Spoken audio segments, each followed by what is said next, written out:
Picture yourself as a blood dancer on Ida Faerun, 10 breaths after the fall.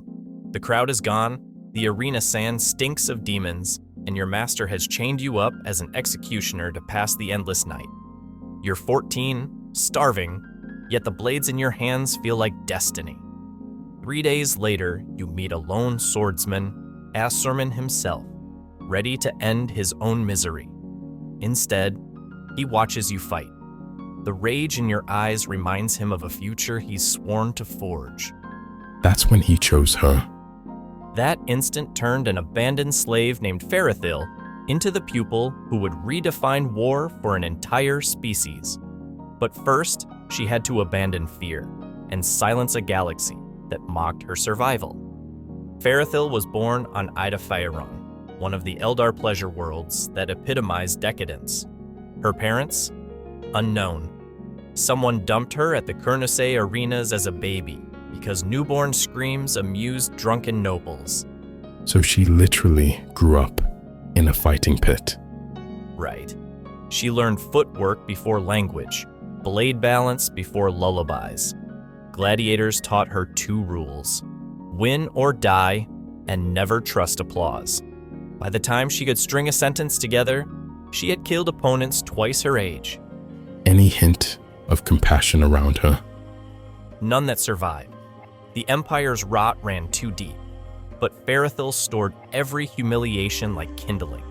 When the fall tore reality open, she wasn't shocked. She'd already decided the universe was cruel. The arena emptied overnight. The patron souls were swallowed by the newborn Slanesh, leaving only echoes and a few deranged survivors. Ferithil kept fighting shadows because it was all she knew. That's where Asserman found her, half-starved, still practicing killing moves on phantoms. What made him intervene instead of just walking on? Duty. Asserman blamed himself for the Empire's collapse and vowed to forge a new path of disciplined war. Buriethel's raw fury was the first ember he could shake.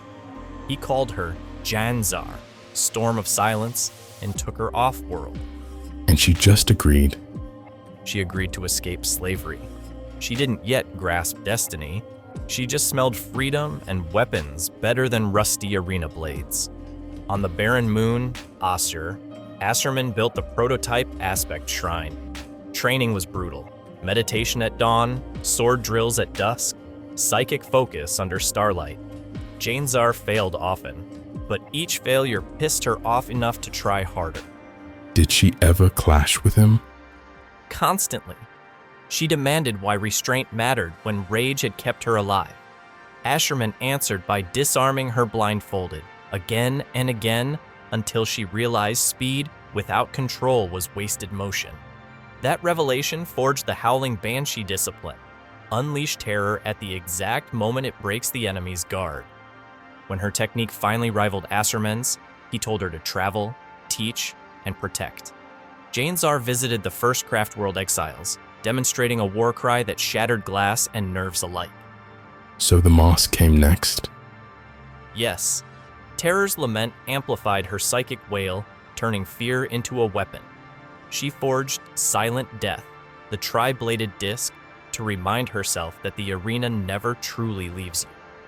With those tools, she opened the first Howling Banshee Shrine, training Eldar who'd never held a blade to slice through orc boarding parties like wind through grass. Centuries blurred into battle. Jain fought beside Ulthwé against Chaos incursions, led raids on Monkey worlds to retrieve lost spirit stones, even humbled a Catan shard during the War of Heaven's Requiem. Wait, a Catan shard?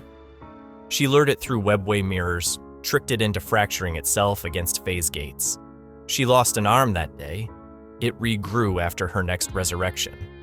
That's the Phoenix Lord's bargain. Immortality paid in memories that never stop bleeding. At her height, Jain became the most traveled of all Phoenix Lords. Every craft world, except the most isolationist hosts, at least one Banshee shrine. When word spread that the Storm of Silence fought nearby, Eldar morale soared while enemies' courage withered. What made her different from the others? Karandras, Malgan Ra. Activity. The others wait for omens. Jainzar hunts causes. She rejects stasis, believing motion itself defies despair. That restless duty made her the face of Eldar resistance across the segmentum. But even legends falter.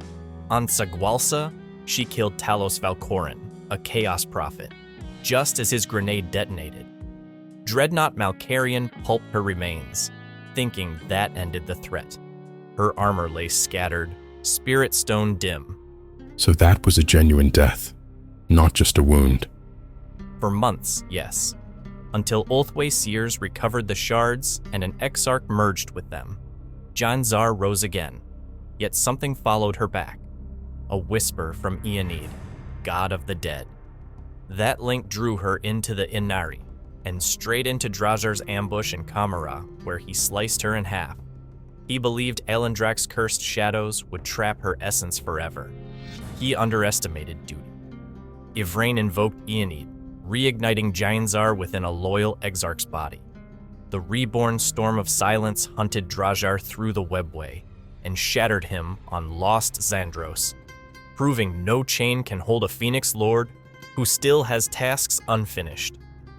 Where is she now?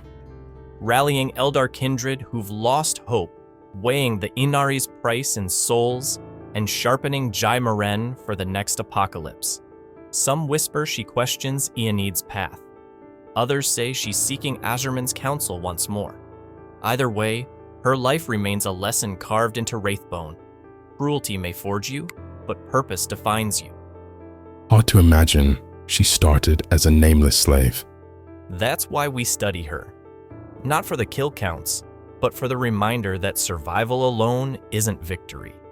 Real victory is turning survival into service, into a storm loud enough to wake an empire from silence. If you want to learn more about the Warhammer 40k universe, subscribe and check out the links in the description to read up on Jainzar or to get her mini.